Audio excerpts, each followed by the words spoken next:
Good afternoon, everyone. Welcome to the Daily Dispatch. My name is Michelle Kinney. I'm here with Julie Roginski and Tara Setmayer.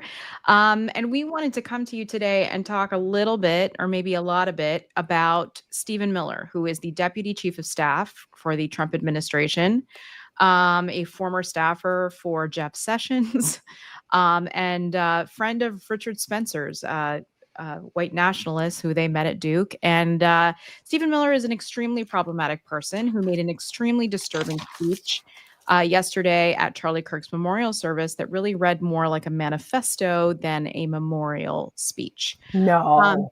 Stephen Miller, that guy? Miller, ghoulish Stephen Miller. Before we get into it, I think that we should just play. This is a supercut. I just literally did no bells and whistles except for some close-ups of his tick that I just notice it.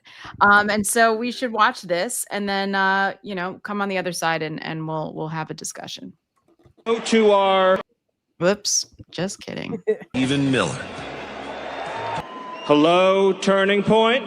Hello, Patriots. Hello to our fearless president, Donald J. Trump. And hello to millions of Americans all across this land who are gathered in sadness and sorrow to mourn Charlie Kirk, but also to dedicate ourselves to finishing his mission and achieving victory in his name. And that fire burns with a righteous fury that our enemies cannot comprehend or understand. And our enemies cannot comprehend our strength, our determination, our resolve, our passion. Our lineage and our legacy hails back to Athens, to Rome, to Philadelphia, to Monticello. Our ancestors built the cities. They produced the art and architecture. They built the industry. Erica stands on the shoulders of thousands of years of warriors who pulled us out of the caves and the darkness into the light.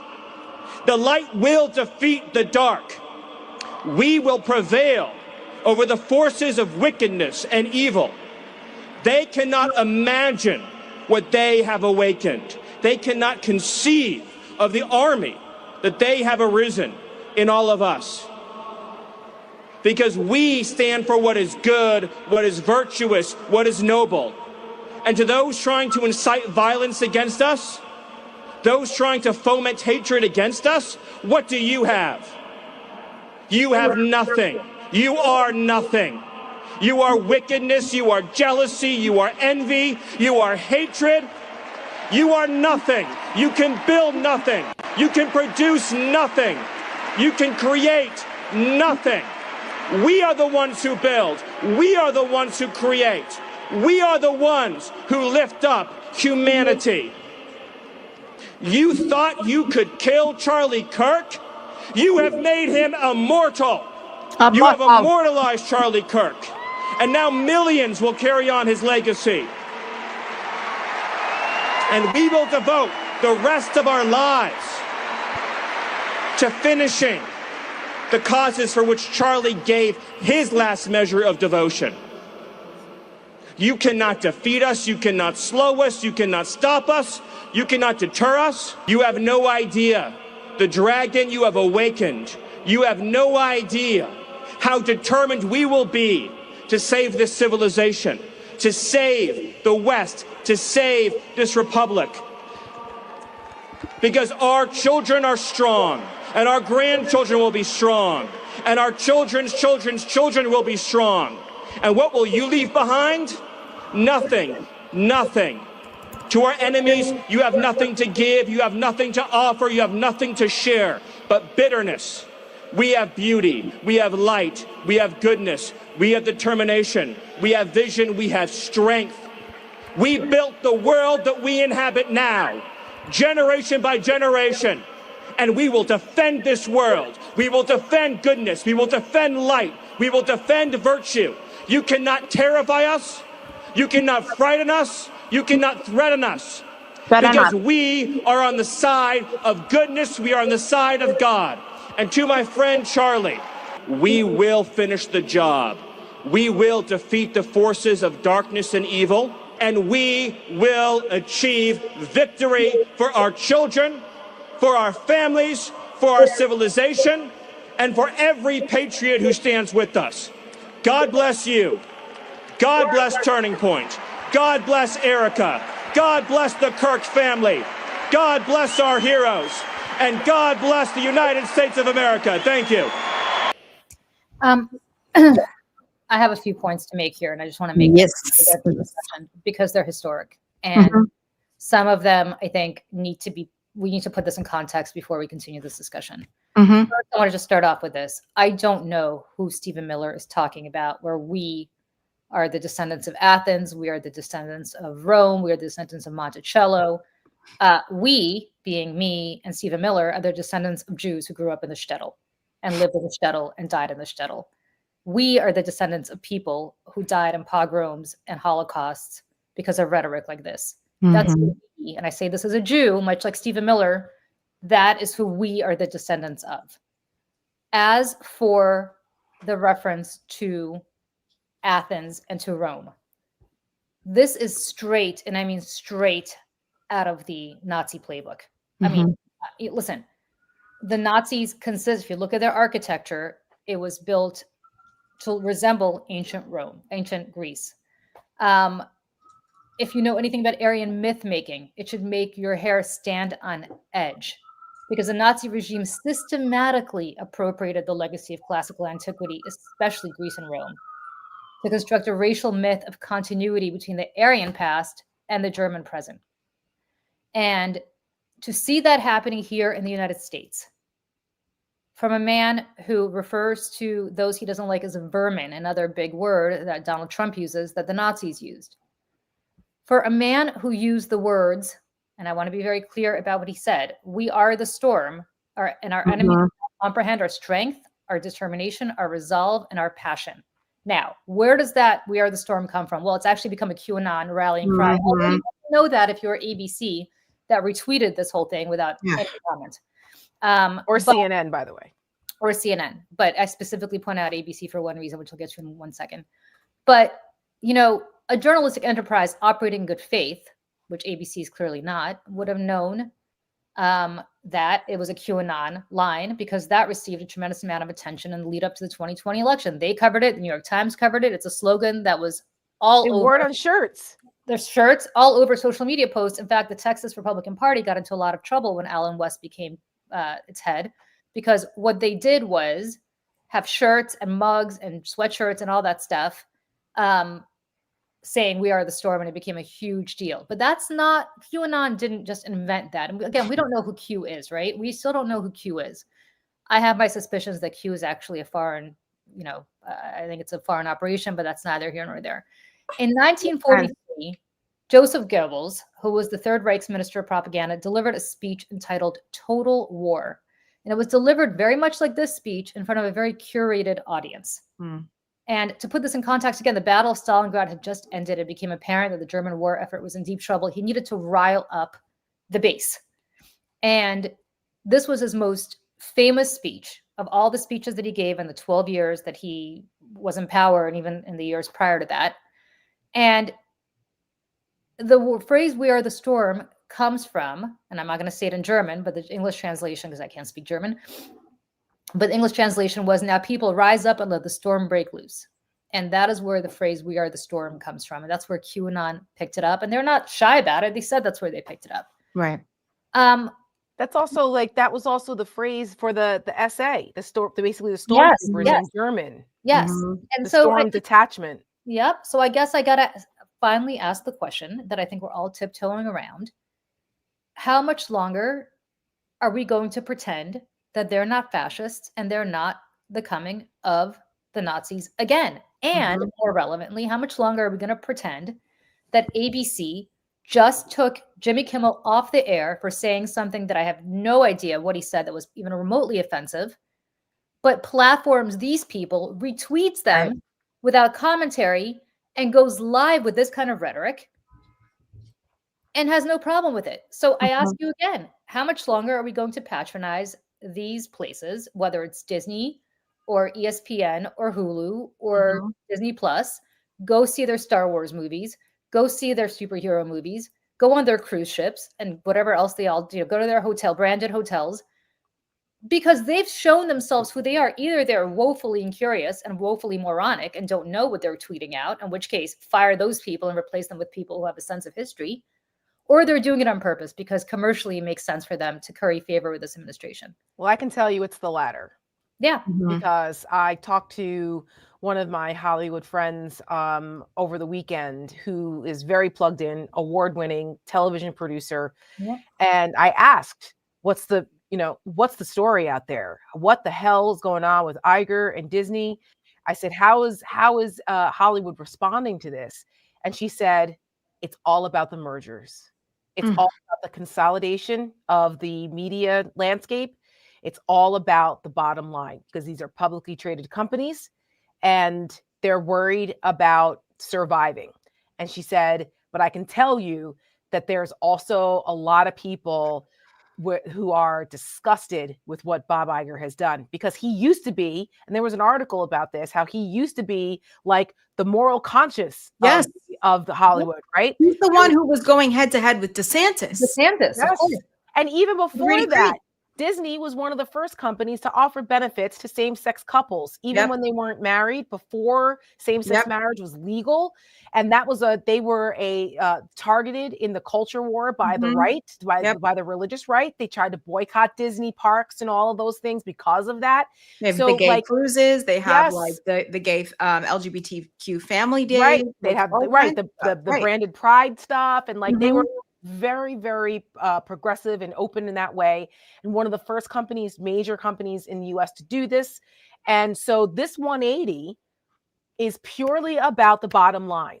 Right. And at some point, to Julie's point, it has to be bigger than that. This isn't just an argument over a policy difference.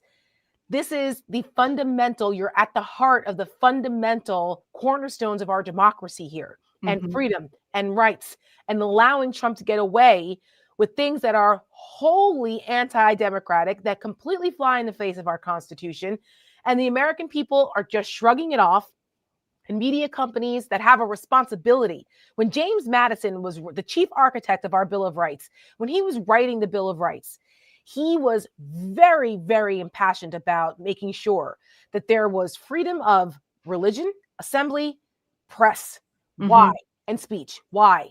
Because we just fought a revolution where we're against the king and against the church that was oppressive and didn't want any of that. And they said, okay, we just fought a war and won it. We're going to damn sure make sure that this country, this experiment, doesn't have that. That's why we fought this. Right. And he felt that you cannot have a Republican government, small r, self-government, without the scrutiny, without the freedom of scrutiny from the press and the people for elected officials. Like, otherwise, corruption will run rampant and there's no accountability. I suggest everybody go back and reread some James Madison, writings about this as he was putting together the Bill of Rights and the justification for it.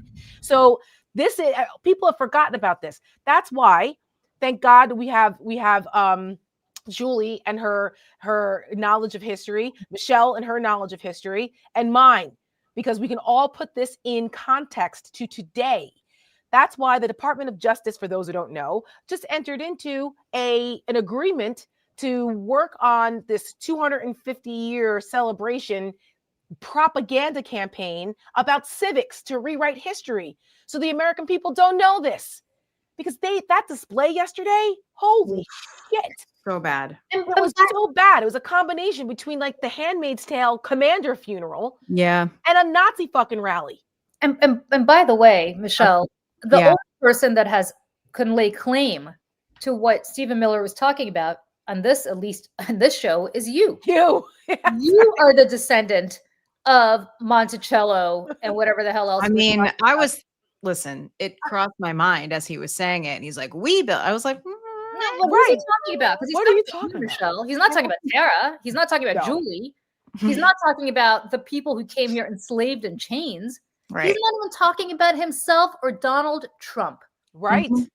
Right. And that's like the thing about it that just, and again, like I I try not to bring it up because I just feel like it's kind of like, how white are you? I'm that white. I'm 1500s America white. Like literally when I go on Ancestry and you see the DNA and the lineage and it shows the parts of the world, my DNA comes up in Southern New York, like Ireland and Southern New York. Like that's how long we've been here, that it comes up on the DNA stuff.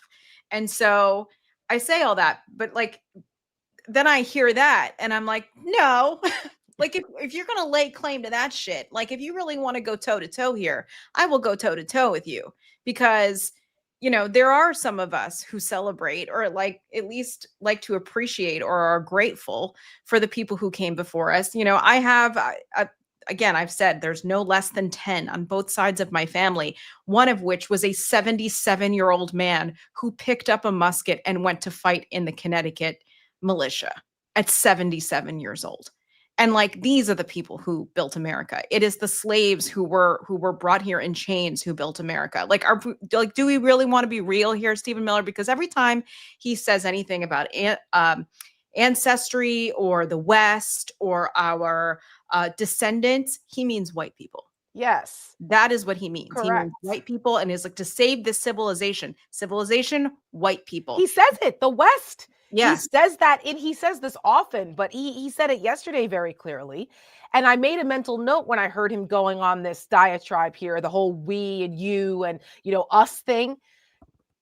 They just glossed over this last week too, when Donald Trump was in England, and he gave that, when he was like nodding off at the table with King the King Charles over there, at that ridiculous spectacle. Ridiculous. It was so ridiculous. The only person that I saw that pointed out that Trump couldn't keep his eyes open was Gavin Newsom. They call him Dozy Don, which I thought was great. Oh, that is Dozy Don. I was like, that's very good. But anyway, in those remarks, he says something similar. The ending line, like the closing of his remarks, he talks about, we need to preserve our shared heritage of, like, in the West, to make sure it stays this way, or something like that.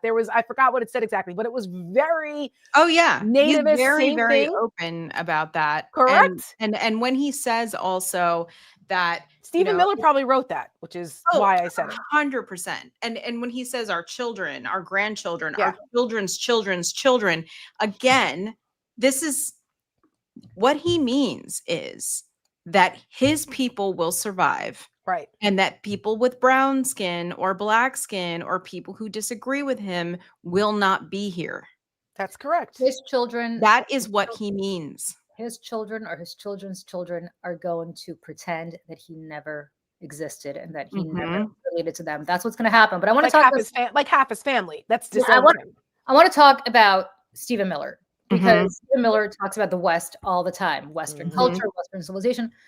Stephen Miller's great-grandfather came here at the turn of the 20th century from a little village called Antipol, which was a shtetl of subsistence farmers in what is now Belarus. Guess who else? Me too, right?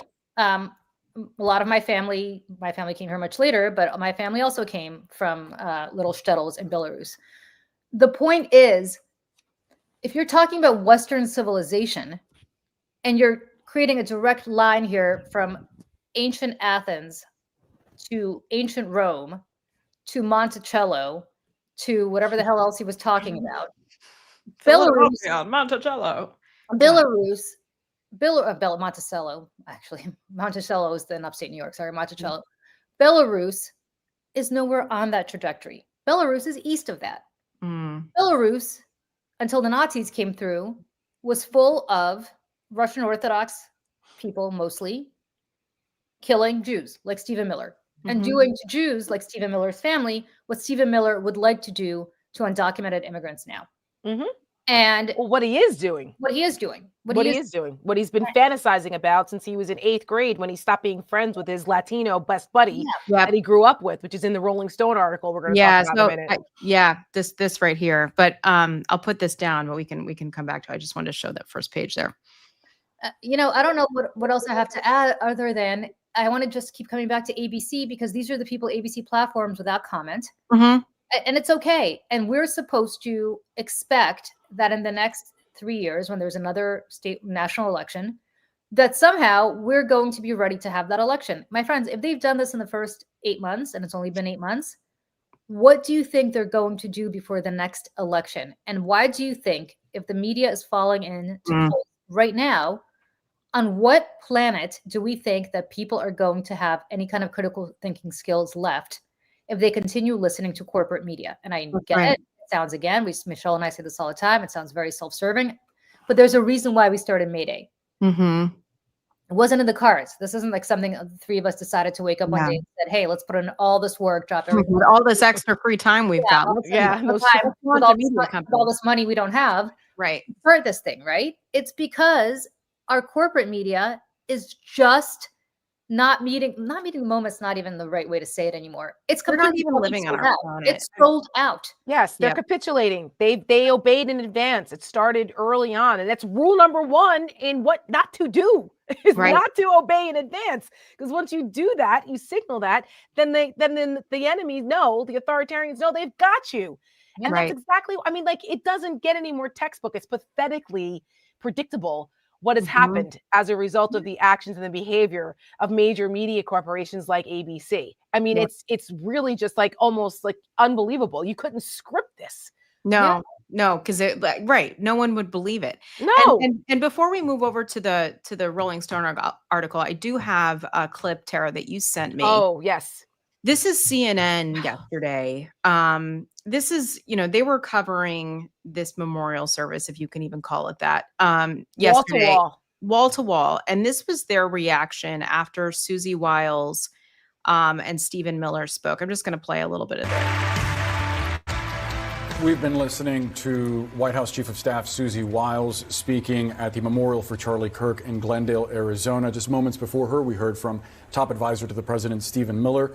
Let's bring in David Chalian here. David, a unique blend of speeches there. You had a very energetic Stephen Miller. Blend? Energetic. Explicitly going after political opponents, but making remarks about a dragon being awakened by enemies. And then you had Susie Wiles, who's much more understated. Oh, this is some someone who stays out of the limelight, talking about the emotion of losing Charlie Kirk and how he delivered for the president in 2024. And that last point, I mean, listening to Susie Wiles, who I know now is the White House Chief of Staff, but remember, she was in charge and running the president's campaign in 2024. And you could hear her as the campaign manager in here, right? Like the metrics that were delivered upon when she was saying there's more in a minute. In a minute, they're going to get me to fast forward a little bit. When the campaign was crediting this slain leader now with really being the difference maker in the 2024 campaign. I thought that was a really interesting perspective to hear from. Yeah. And what about Stephen Miller? I mean, your view on that, as Boris noted, he didn't explicitly call out political rivals, but he made very clear it's us versus them. They. Yeah. What the fuck does she think they mean? Tone, I mean, this is how he almost always speaks. I have done interviews where I'm going on television with CNN and he's on Fox, and you can hear him shouting and kind of distracting because that's how he speaks in general. But I do think it was interesting that maybe perhaps for Stephen Miller this was a less political speech, given that he didn't mention Democrats or the left by name, but he did, harp on this idea of our enemies and the fact that we are on the good side and the others are on the bad side. And for Charlie, we're going to continue to shed the light on good. It was as far again. All right, let me just say this. I was supposed to be on something yesterday. God. On this very show, I was supposed to be on. You're kidding. Oh, no. I mean, I also have been sick, but I was like, if I could do it remotely, I will do it. And they wanted you on set, right? No, they're DC. No. I just didn't want to go down to CNN in New York to do it, and no problem. They canceled me, and I'll tell you why I bet they canceled me, because they didn't want to hear it. No, they had Shermichael on. They had Shermichael. And they had the other, the Democrat, I can't pronounce her name. It's a Spanish name, starts with an X. I don't know how to pronounce it. Oh, yeah. She's their other, they have her on a lot more than Maria Cardona, who is on the board, our advisory board at Seneca, who's fabulous and has been with CNN since at least 2007. And I don't see as much of Maria. I see a lot of the other one, but I don't see her. And I thought, and they paired her with Shermichael, who, of course, we all know how I feel about him, who I used to know very well, who's like a little brother to me, who I have disowned because he has completely lost his fucking mind. But I was watching that. I purposely did not watch the majority of that bullshit yesterday because I needed some peace. So I was doing other things. I was watching football. I was monitoring my fantasy football stats. I was preparing my house for the switch over to fall. As you all know, is a big spectacular thing in the fall, which takes some time. So I had my husband starting to bring the decorations up to switch it over.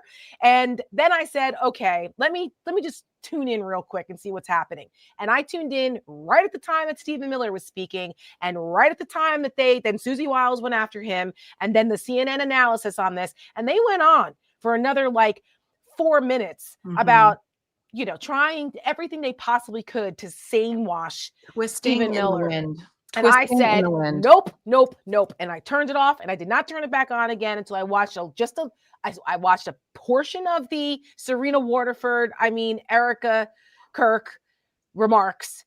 And then I turned it off. I couldn't deal with it, the whole thing. That I said, okay, I have to, because I'm a sadist. I turned it back on when Trump was speaking for 10 minutes. And when he said, I hate my enemies, and that whole thing, I said, done. I can't do it anymore. I went back to football and went to go have dinner with my mom. Like it was too much. Too much. Well, I will throw this up here. This is an article that was published on September 14th of this year in Rolling Stone. Rolling Stone is one of the outlets, guys, that I highly recommend you get a subscription. Rolling Stone's political reporting is excellent. It's excellent, yeah. This is called Inside Stephen Miller's Reign of Terror. Everything you loathe or love about Donald Trump's America, you hate or cherish about Miller's Republic of Fear. Now, let me get to this. It's fairly lengthy, but I want to get to this part here. Let me see. Is it the part about the father and the family being ripped apart and Stephen Miller laughing about it, that he gets off on the misery of others? Not yet. So it says, think of any egregious policy from the Trump administration. Chances are it was driven by Stephen Miller. All of it bears Trump's signature, but the president is not the one spending his nights writing executive orders and bending legal theory to his will. Nearly all of this bears the authorship, or at least co-authorship, of Stephen Miller. Everything you loathe or love about Donald Trump's America, you hate or cherish about Stephen Miller's Republic of Fear.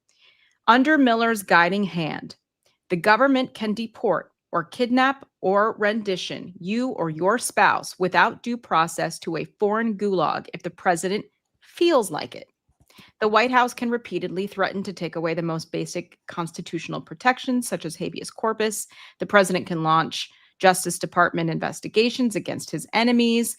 It goes on and on and on. Right. Basically, everything that you see that seems like it's some kind of Nazi Gestapo, awful, unconstitutional, fascist shit came from Stephen Miller. Yep. Now, I want to, and like they're saying, basically, they interviewed a bunch of people in the administration anonymously, obviously, because they're scared to death of this guy. Yep. Now, there are those that are simpatico with him, who admire him. They called him an intense motherfucker. Yep. And here's the other nicknames that he has, excuse me, inside the White House. Other members of the cabinet and the staff call him Shadow SecDef, Prime Minister Miller, the real Attorney General, the DHS boss, and President Miller. Of course, because you think Donald Trump is staying up at night, writing executive orders or going through those kinds of things, like other presidents would before they put their names on things or before they decide to advocate for policy. No, Donald Trump can't read. So he's not doing all this. He doesn't give a shit. He's letting Stephen Miller carry out all of their dystopian fantasies to get back at all of their perceived enemies. This is the American carnage speech of the first term coming to life through Stephen Miller's fevered dreams that he's been having since he was 12 years old. They talk about this, how they interviewed one of his childhood friends who was a Latino, And because he grew up in Santa Monica, California, and there was 3 of them, and they were like nerdy, kids, nerdy boys, right? Star Trek and shit like that. Star Trek and all this stuff, and then he would bully people, basically the good-looking kids who didn't want anything to do with him. Right, he would bully them. Right, which is not okay, but most people are able to grow out of that, or they become well-adjusted adults and they let that go. Not Stephen Miller. And he said that something broke in Stephen Miller in between the 8th grade and 9th grade. So going from junior high school to high school, that their little buddy, their friendship broke up because Stephen Miller told this kid, sorry, we can't be friends anymore, because he didn't like that he was Latino. Yeah, it says here, quote, one of the things he did say was that he didn't like the fact that I'm of Latin heritage. Okay, so this has been going on with this guy, this wacko, since he was 12 or 13, 14 years old. There's that. And then we've all seen some of the clips of him in high school going after, he went to Santa Monica High School, going after the janitors and Spanish-speaking folks there. Like, he was awful then. Just imagine this Stephen Miller, but with hair in a 17-year-old's body. He's been doing this. He was instrumental in the whole Duke rape case. Remember that? The whole Duke stripper lacrosse team. That's when thing. He started getting like national media attention. That's where he first got noticed, because he was on Fox News and all of that. Now, when I worked in Capitol Hill, Stephen Miller worked in Jeff Sessions' office. And I actually worked with Jeff Sessions' office on the immigration stuff when my Border Patrol agents were unjustly imprisoned, trying to get support on the Senate side when we had Senate hearings with the U.S. attorney who prosecuted them. It was Cornyn's office. It was Jeff Sessions' office. And I do believe that there was an overlap with Stephen Miller. I'm trying to find out exactly when he started in Jeff Sessions' office, because that was like 2008 when this was going on. I'm not sure he was there yet. But I'm wondering, was Miller ever in any of those meetings that we had? It was just like weird for me to think. Funny.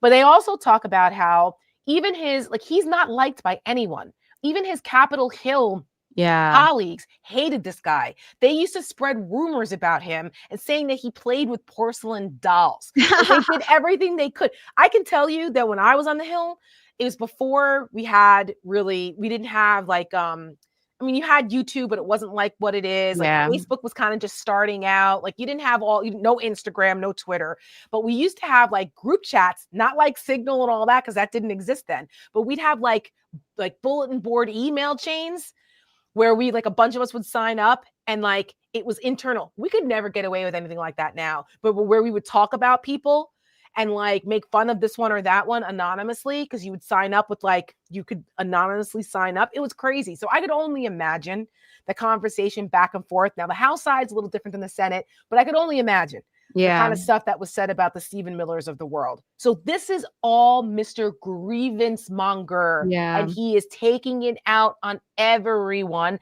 And we should be very, very, very, very concerned that this is the guy that's actually running the country.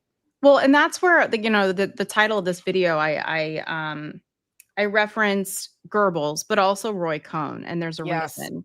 So it says here, according to two sources with direct knowledge of the matter, Trump has commented to others in the past about Miller's intense, awkward, and at times off-putting demeanor. But to Trump, Miller is a useful battering ram, the policy answer to his lingering question of where is my Roy Cohn? Yep. So they also talk about that Stephen Miller will say, do not stop at anything to please Donald Trump. Yeah.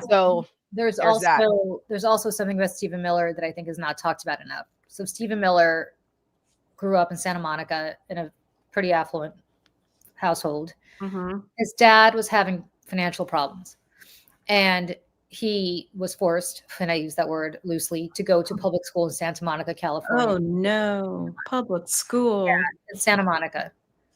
And what ended up happening is that he ended up reaching out to, so he did not have many friends, of course, and he ended up listening to Rush Limbaugh and kind of getting very engaged in all of these, of course, because he was feeling bad about himself because he had gone from being rich to being slightly less rich. So of course he had to look down on other people.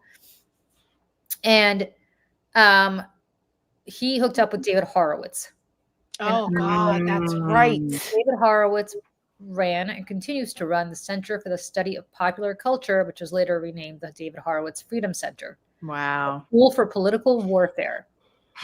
And what this center says is that it, quote, sees its role as that of a battle tank geared to fight a war that many still don't recognize. And the enemy, in its own words, is the political left, which has declared war on America and its constitutional system and is willing to collaborate with America's enemies abroad and criminals at home to bring America down. That is who shaped Stephen Miller. Yeah. They reference how he likes to overly use militaristic, apocalyptic terminology when he describes anything. Like it's always in those terms. Very dramatic. That makes sense. And Horowitz has been labeled an anti-Muslim and anti-immigrant extremist by the Southern Poverty Law Center. No surprise. But Horowitz is who basically worked with Miller when Miller was in Sessions' office and all of their crazy priorities. Yes. It all makes sense. Yeah. You know, it also, that we were talking about this on our group chat this morning. I don't know if it's true or not, but there's a TikTok video going around of a guy who went to school with Charlie Kirk. And he talks about how he was bullied by Charlie Kirk in high school, that he was that guy that was, really obnoxious and would bully people. Wasn't he like on the football team? Right. He wasn't in the in crowd. He was that jerk that would bully people, not like the jocks not like that. And that, that he wanted to desperately get into West Point. And that he didn't get into West Point, and that he said that he lost out to a spot in West Point to some black person. Now this was made, we don't know if that's true or not, but in his mind, that was the reason why he lost out. Couldn't possibly be that he wasn't qualified or good enough or, West Point material. It had to be that he lost out to a minority. Well, if that's true, I have no reason to not believe this guy, right? Yeah. He says he went to school with them and that was his experience. I don't know. I'm just telling you what this guy said. If that in fact is true, that explains all of it. Again, add him to the long list of grievance mongered Tucker Carlson in the CIA. Right. These white dudes that are so threatened, angry, about people of color or women. It's because they are jealous and resentful of our excellence, because God forbid someone is better than them. Wait a second. Hold on. So people are saying in the comments, Jimmy Kimmel is coming back. Really? Is that since we've been on? I guess. I'll look it up real quick. Kimmel. Yeah. If he agreed to some sort of situation where he will have to tamp down. Yeah, he's coming back. Interesting. He's coming back. Well, that will Jimmy Kimmel's show to return to ABC on Tuesday night. I have the New York Times story right here. The network removal of Kimmel's show last week almost immediately morphed into a flashpoint for free speech in America. ABC said Monday that Jimmy Kimmel would return to its airwaves Tuesday, ending its impasse that began last week. It is a decision we made because we felt some of the comments were ill-timed and thus insensitive, said the statement. We have spent the last days having thoughtful conversations with Jimmy, and after those conversations, we reached the decision to return the show on Tuesday.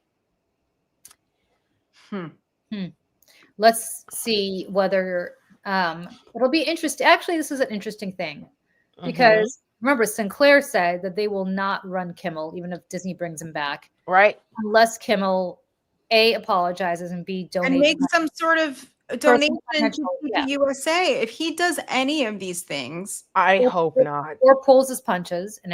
Breaking news from The Independent just came up on my computer. Or pulls his punches. That'll be interesting. I'll be curious whether he's going to pull his punches. That also explains why The View talked about it today. Yeah, because they were like, you thought we weren't going to talk about this? And I'm like, yeah. Listen, I love Whoopi. She's a personal friend. I also know she's in a tough spot. And believe me, their contracts and their livelihoods were being held over their heads. I guarantee it. okay, knowing how things work over there. So it was convenient that they had a pre-taped show on Friday.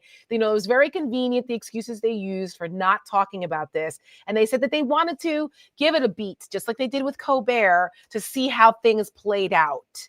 I mean, listen. You got to get your friend Whoopi a financial planner so she doesn't have to be held hostage. I know. Take it for what it's worth, but it feels less than a coinky dink that today they talked about it, and all of a sudden ABC said, "Oh, Kimmel's coming back." But I also will say to you that if Kimmel does not pull any punches, and if Kimmel continues to be the Jimmy Kimmel that he is, curious to see whether Sinclair caves and runs him anyway. Mm-hmm. And if that's the case, then we have just proven that when you punch a bully back in the face, they will back down. Yep. Listen, Kimmel's contract apparently is up very soon, and I'll be curious to see if Kimmel sticks around, and B, whether Disney re-ups him. I always have to wonder in these situations too, like as we've watched some prominent people exit from prominent networks, right? With them goes a lot of sensitive information, I'm sure, interpersonal situation information from within the networks, right? And I always have to wonder, it's like that scene from American Beauty where he's like going to get laid off and he's like, no, and you're going to give me a year's long severance and this is why. And, I always think about that. And not to say that that's what is happening here, but like to get rid of somebody like Jimmy Kimmel, who, by the way, that show did not exist before Jimmy Kimmel. Like the Late Show and the Tonight Show already existed. Jimmy Kimmel built this up from nothing. And it is very much his show. And so I just have to, but he also just seems like a pretty strong in his conviction. Yeah, he's a decent guy. He's a decent guy. Yeah. And it's I also wonder, since the Man Show, which was no bueno for women, that show was no bueno, but in the years since, he has grown up and really shown himself to be a pretty decent person. And I just have to hope. I think a lot of this has to do with the fact that Bob Iger got a letter from Jennifer Aniston and Tom Hanks. And I was just going to say that. And all these other people basically saying this is not right. So that was the part I forgot to say, that when I talked to my Hollywood friend, who told me that there were a considerable amount of major actors, I forgot this part, that were beginning to say, we will not work with you again.